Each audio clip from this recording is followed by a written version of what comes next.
నమస్కారం, CK news కి స్వాగతం. హెడ్లైన్ చూద్దాం.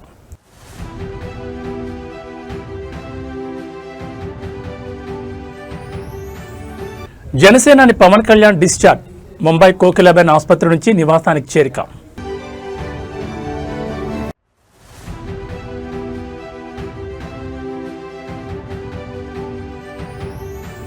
గోదావరి జిల్లాలో వైఎస్ జగన్ పర్యటన. ఆక్వా సంక్షోభంపై భీమవరంలో కీలక ముఖాముఖి.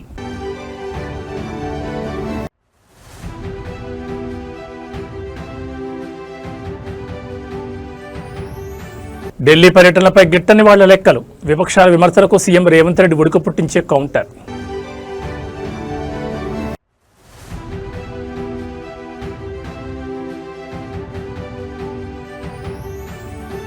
ఆదిలాబాద్ సీసీఏ ఫ్యాక్టరీ పునరుద్ధరణ లక్ష్యం. ఢిల్లీ వేదికగా బీఆర్ఎస్ ముందడుగు. ముంబైలోని ప్రముఖ కోకిలాబెన్ ధీరుభాయ్ అంబానీ ఆసుపత్రి నుంచి పవన్ కళ్యాణ్ డిశ్చార్జ్ అయ్యారు. ఈ నెల 10వ తేదీన ఆయన తన 2 భుజాలకు అత్యంత కీలకమైన శస్త్రచికిత్స చేయించుకున్న సంగతి తెలిసిందే. సర్జరీ అనంతరం వైద్యుల పర్యవేక్షణలో 4 రోజుల పాటు పూర్తి విశ్రాంతి తీసుకున్న ఆయన తాజాగా కోలుకుని తన నివాసానికి చేరుకున్నారు.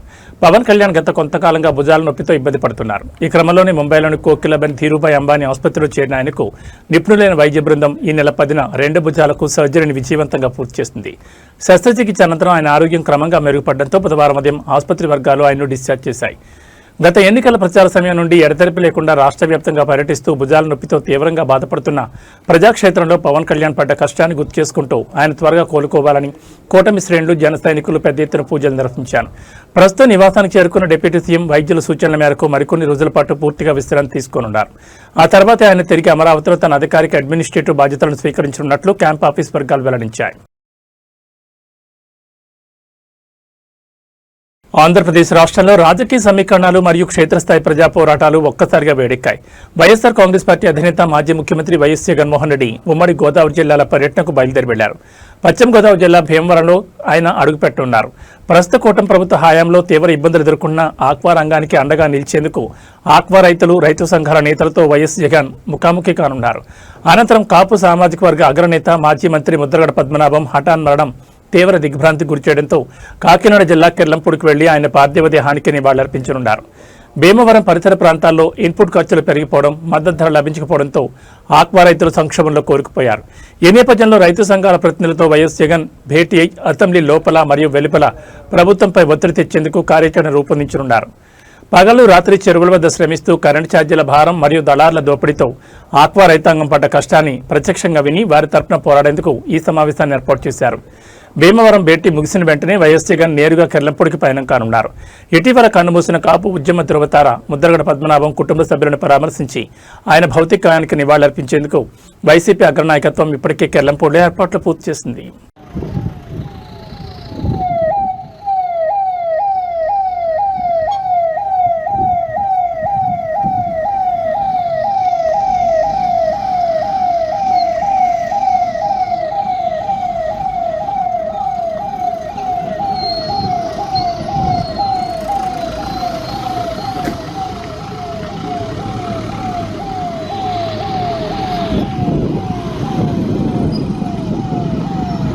తెలంగాణ ముఖ్యమంత్రి రేవంత్ రెడ్డి ఢిల్లీ పర్యటనపై గత కొద్ది రోజులుగా విపక్షాలు, రాజకీయ ప్రత్యర్థులు చేస్తున్న విమర్శలకు ముఖ్యమంత్రి స్వయంగా అత్యంత ఉడుకు పుట్టించే రీతిలో కౌంటర్ ఇచ్చారు. తాను ఢిల్లీకి ఎన్నిసార్లు వెళ్తున్నానని దానిపై గిట్టని వాళ్ళు లెక్కలు కడుతున్నారంటూ ఆయన మండిపడ్డారు.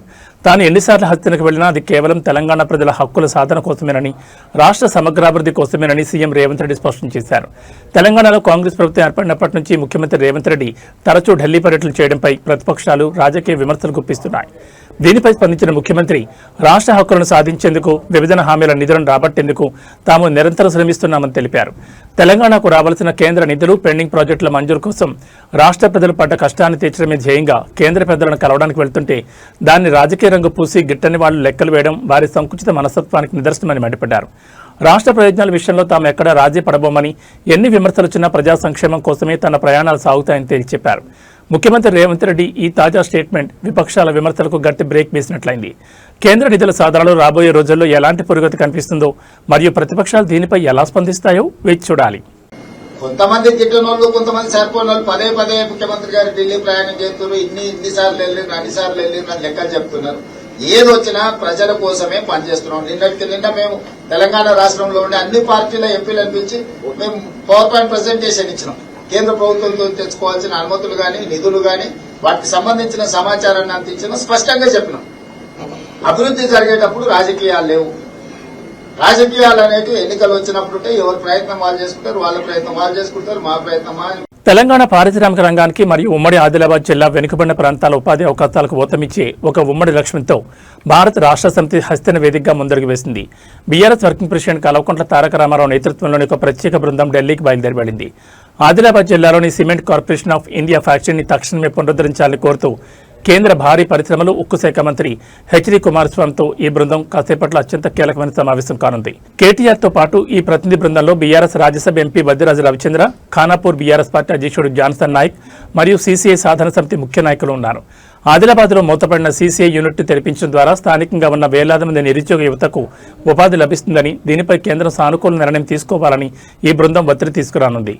ఫ్యాక్టరీ మూతపడి దశాబ్దాలు గడుస్తున్నా ఉపాధి లేక వలసలు పోతూ ఆదిలాబాద్ పారిశ్రామిక కార్మికులు మరియు నిరుద్యోగులు పడ్డ కష్టాన్ని పూర్తిగా ముగించడమే ధ్యేయంగా గతంలోనూ తాము అనేకసార్లు కేంద్రానికి లేఖలు రాస్తామని కేటీఆర్ గుర్తు చేశారు.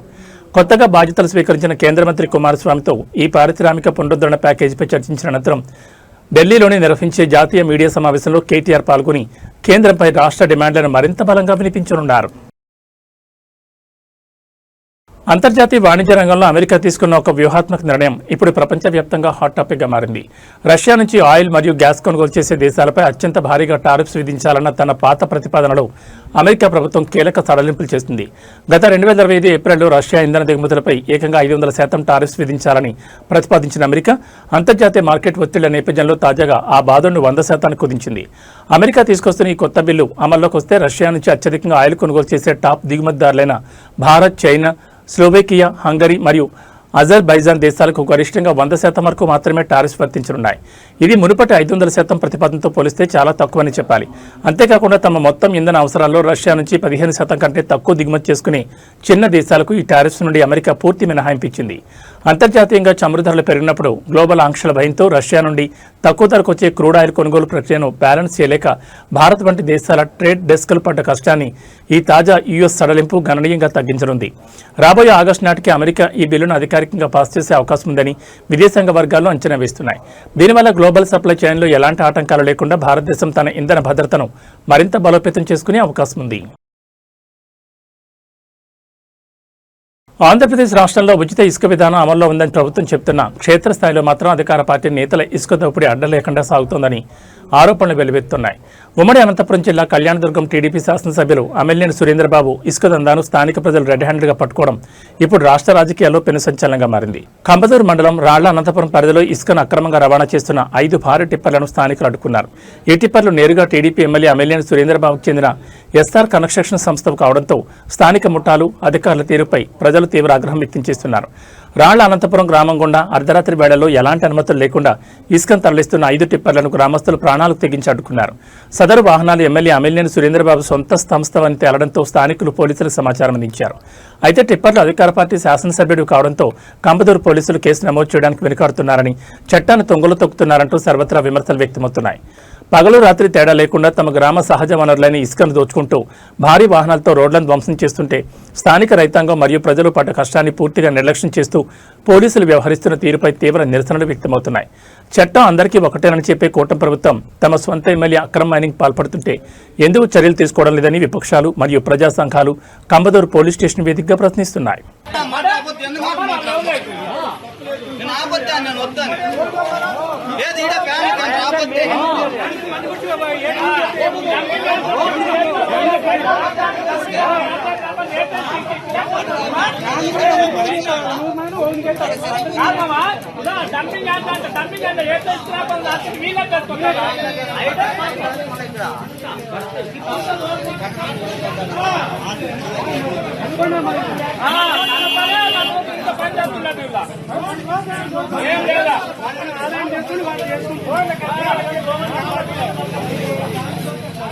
తిరుమల వెంకటేశ్వర స్వామిని దర్శించుకునేందుకు వచ్చే కోట్ల మంది భక్తుల భద్రతకు అత్యున్నత ప్రాధాన్యత ఇస్తూ తిరుమల కొండపై భద్రతా బలగాలు ఉగ్రరూపం దాల్చాయి.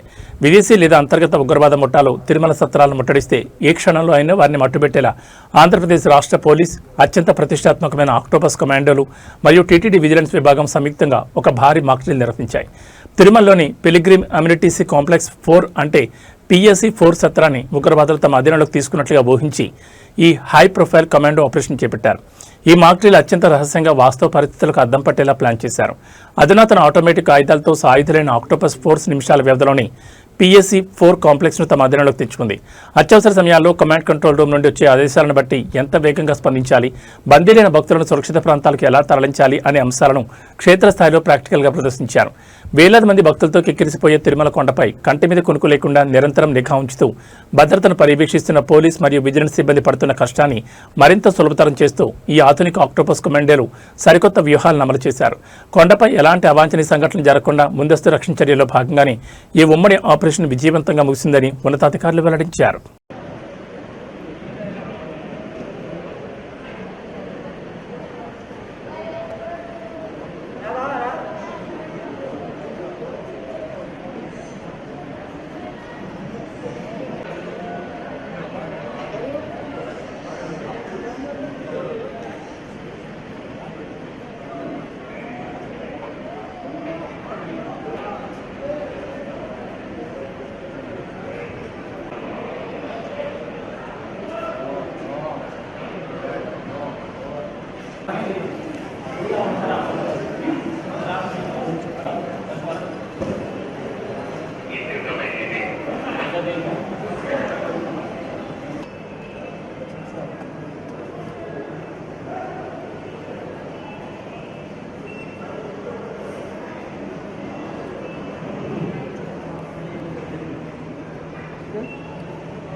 మంచిర్యాల జిల్లా చెన్నూరు నియోజకవర్గ పరిధిలోని మహాత్మా జ్యోతిబా పూలే గురుకుల పాఠశాల మరియు జూనియర్ కాలేజీలో తీవ్ర కలకలం చోటు చేసుకుంది. హాస్టల్లో కనీస సౌకర్యాలు కరువయ్యాయంటూ తీవ్ర అసంతృప్తికి లోనైన 17 మంది ఇంటర్మీడియట్ ద్వితీయ సంవత్సరం విద్యార్థులు ఒకేసారి వసతి గృహాన్ని విడిచి బయటకొచ్చారు. అధికారుల నిర్లక్ష్య వైఖరిపై ఆరోపణ చేస్తూ తమ సమస్యలను పరిష్కరించే నాదురే లేడంటూ విద్యార్థులు నేరుగా మంచిర్యాల ఎమ్మెల్యే గడ్డం వివేక్ వెంకటస్వామి సతీమణి గడ్డం సురేఖని ఆశ్రయించారు. చెన్నూరు మహాత్మా జ్యోతిబా పూలే గురుకులంలో గత కొంతకాలంగా త్రాగునీరు, నాణ్యమైన భోజనం మరియు ఇతర కనీస సదుపాయాల కొరత వేధిస్తోందని విద్యార్థులు ఆరోపిస్తున్నారు. ఈ సమస్యలపై విసిగిపోయిన 17 మంది ఇంటర్ సెకండ్ ఇయర్ విద్యార్థులు హాస్టల్ నుండి బయటకొచ్చి మంచిర్యాలలో ఎమ్మెల్యే సతీమణి సురేఖను కలిశారు.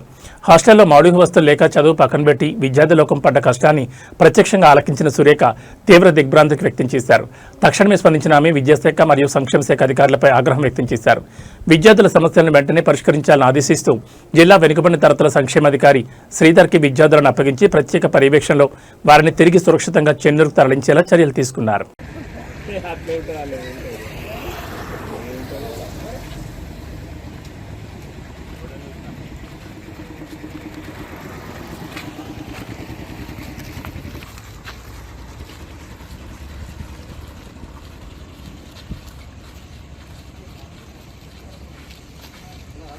నిజామాబాద్ జిల్లా బాల్కొండ నియోజకవర్గంలో రాజకీయ ముఖ చిత్రం ఒక్కసారిగా వేడెక్కింది. కాంగ్రెస్ ప్రభుత్వ వైఖరికి నిరసనగా మాజీ మంత్రి బాల్కొండ ఎమ్మెల్యే వేముల ప్రశాంత్ రెడ్డి తలపెట్టిన నిరాహార దీక్షను భగ్నం చేసేందుకు పోలీసులు తెల్లవారుజాము నుంచి ఉక్కుపాదం మోపారు. ఎమ్మెల్యే వేముల ప్రశాంత్ రెడ్డిని గృహ నిర్బంధం చేయడంతో పాటు నియోజకవర్గ వ్యాప్తంగా ఉన్న బీఆర్ఎస్ పార్టీ ముఖ్య నేతలు, శ్రేణులను ఎక్కడికక్కడ ముందస్తు అరెస్టులు చేసి పలు పోలీస్ స్టేషన్లకు తరలించారు.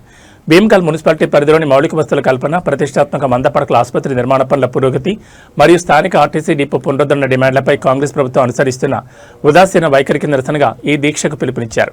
అయితే ఉదయం నుంచి వందలాది మంది పోలీసు బలగాలను రంగంలోకి దించి భీమ్గల్ బాల్కొండ పరిధిలో అప్రకటిత బంద్ వాతావరణాన్ని తలపించేలా అదుపులోకి తీసుకోవడంపై ఉద్రిక్తత నెలకొంది.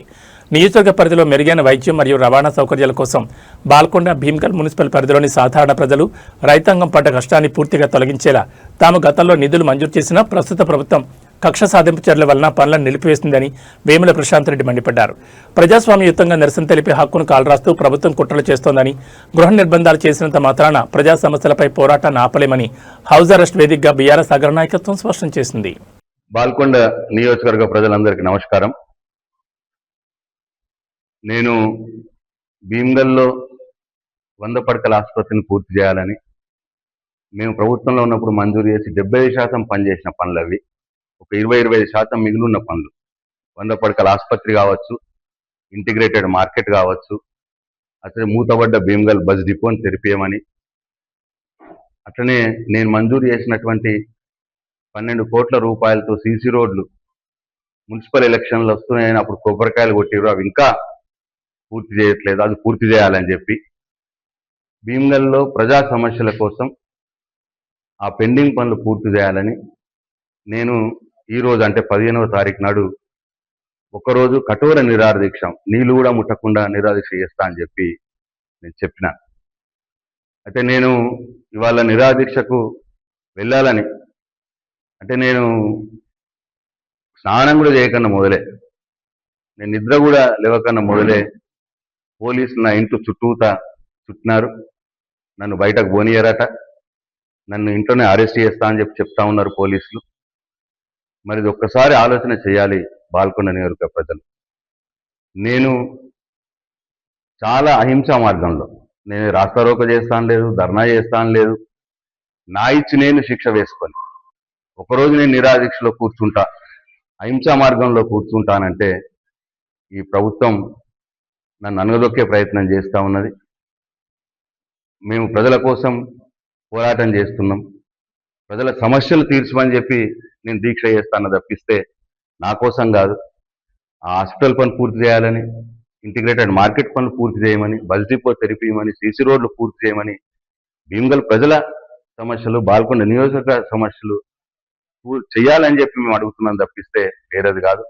దీనికి నన్ను ఇంట్లో నుంచి బయటకు వెళ్ళనీయకుండా పోలీసులు నా ఇంటి చుట్టూ, వందలాది మంది పోలీసులు నా ఇంటి చుట్టూ మొత్తం పారగాయడం అనేది ఎంత మట్టుకు సమంజసమో బాల్కొండ నియోజకవర్గ ప్రజలు ఆలోచన చేయాలి. నేను ఒక ఎమ్మెల్యేని, ప్రజల పక్షాన పోరాడవలసిన బాధ్యత నా మీద ఉంటుంది, ప్రభుత్వం మీద. మరి వాళ్ళు వచ్చి నా దీక్షలో వచ్చి, దీక్షా శిబిరంకి వచ్చి మేము నెలలో పూర్తి చేస్తాం, 2 నెలల్లో పూర్తి చేస్తాం అని మాట ఇస్తే నేను దీక్ష విరమిస్తా కదా. దీనికి పెద్ద ఇంతెత్తున నన్ను అనగదొక్కాల్సిన అవసరం ఏమున్నది, నా గొంతు నొక్కాల్సిన అవసరం ఏమున్నది? కాబట్టి బాల్కొండ నియోజకవర్గ ప్రజలు, భీమ్గల్ పట్టణ ప్రజలు, భీమ్గల్ మండల ప్రజలు దయచేసి ఆలోచన చేయాలని చెప్పి నేను కోరుతా ఉన్నా. ఒక్క మాట మాత్రం నిజం, నన్ను ఇంట్లో పెట్టి అరెస్ట్ చేసినా నా దీక్ష కొనసాగుతుంది ప్రజల కోసం, ఆ సమస్యలు పూర్తి చేయడం కోసం. లేదు నన్ను అరెస్ట్ చేసి జైల్లో, నా పోలీస్ స్టేషన్లో పెట్టినా పోలీస్ స్టేషన్లో నా దీక్ష కొనసాగుతుంది, నా సత్యాగ్రహం కొనసాగుతుంది. లేదు నన్ను తీసుకుపోయి జైల్లో వేసినా జైల్లో కూడా నా సత్యాగ్రహం. South Indian star heroine Samantha తన అభిమానులకు సరికొత్త గుడ్ న్యూస్ చెప్పారు. తాను తల్లిని కాబోతున్నానని, ఎప్పటి నుంచి ఎదురు చూస్తున్న తన కల త్వరలోనే నెరవేరబోతోందంటూ ఆమె అత్యంత ఆనందాన్ని వ్యక్తం చేశారు. ప్రస్తుతం గర్భవతిగా ఉన్న ఆమె తన జీవితంలోని ఈ సరికొత్త మరియు ఉత్సాహభరితమైన దశ కోసం ఎంతో ఉద్వేగంతో ఎదురుచూస్తున్నట్లు పింక్ విల్లా ఇంటర్వ్యూలో స్పష్టం చేశారు. ఇటీవల తాను నటించిన మా ఇంటి బంగారం సినిమా బాక్సాఫీస్ వద్ద ఘన విజయాన్ని సాధించిన నేపథ్యంలో కుటుంబ సభ్యులతో కలిసి ఈ మధుర క్షణాలను ఆస్వాదించేందుకు ఆమె షూటింగ్లకు కొంత విరామం ప్రకటించారు. సమంత తన ప్రెగ్నెన్సీపై స్పందిస్తూ ఇది ఖచ్చితంగా నాకు చాలా కొత్తగా, ఎంతో ఉత్సాహంగా ఉంది. కానీ నేను ఎప్పటి నుంచో ఈ క్షణం కోసం ఎదురు చూస్తున్నాను. నాకు ఎప్పుడూ తల్లి కావాలనే కోరిక బలంగా ఉండేది. అందుకే నా జీవితంలోని కొత్త ప్రయాణానికి నా సర్వస్వాన్ని అందిస్తానంటూ ఎమోషనల్ అయ్యారు. గత కొన్నేళ్లుగా ఆరోగ్య సమస్యలతో, వ్యక్తిగత జీవితంలోని ఒడిదుడుకులతో సమంత పడ్డ కష్టాన్ని పూర్తిగా మర్చిపోయేలా అటు కెరీర్ పరంగా మా ఇంటి బంగారం 100 కోట్ల మైలురాయిని అందుకోవడం, ఇటు వ్యక్తిగత జీవితంలో మాతృత్వపు మధురిమలు తోడవడంతో అభిమానులు సోషల్ మీడియా వేదికగా ఆమెకు పెద్ద ఎత్తున శుభాకాంక్షలు తెలుపుతున్నారు. ప్రస్తుతం తన కడుపులోని బిడ్డకు ప్రాధాన్యత ఇస్తూ మెటర్నిటీ లీవ్ తీసుకున్న శామ్ డెలివరీ అనంతరం మళ్లీ సరికొత్త ప్రాజెక్టులతో ఫ్యాన్స్ ముందుకు వస్తారని క్లారిటీ ఇచ్చారు. నగరంలో ఇవాళ బంగారం వెండి ధరలు ఒక్కసారిగా భారీగా పెరిగాయి. గత కొన్ని రోజులుగా హెచ్చుతగ్గులకు లోనవుతున్న పసిడి ధర ఇవాళ బులియన్ మార్కెట్ ప్రారంభం కావడంతోనే భారీగా ఎగబాకింది. అంతర్జాతీయంగా మారుతున్న సమీకరణల నేపథ్యంలో అటు 24 క్యారెట్ల ప్యూర్ గోల్డ్, ఇటు ఆభరణాల తయారీకి వాడే 22 క్యారెట్ల బంగారం ధరలతో పాటు కిలో వెండి ధర కూడా రికార్డు స్థాయికి చేరుకుంది. ఇవాళ హైదరాబాద్లో 24 క్యారెట్ల 10 గ్రాముల స్వచ్ఛమైన బంగారం ధరపై ఏకంగా ₹770 పెరిగింది. దీంతో నిన్నటి ధరతో పోలిస్తే ఇవాళ మార్కెట్లో ఇది ₹1,43,570కి చేరింది. అదేవిధంగా సామాన్యులు ఎక్కువగా కొనుగోలు చేసే 22 క్యారెట్ల 10 గ్రాముల ఆభరణాల బంగారం ధర కూడా ₹700 పెరిగి ₹131,600 పలుకుతోంది. పెళ్లిళ్ల సీజన్ లేదా పండుగల సమయంలో బంగారం కొనుగోలు చేయాలనుకునే సామాన్యులు నిరంతరం మారుతున్న ఈ రేట్ల వల్ల బడ్జెట్ సర్దుబాటు చేసుకోలేక పడ్డ కష్టాన్ని ఈ ధరల పెరుగుదల మరింత పెంచేలా కనిపిస్తోంది.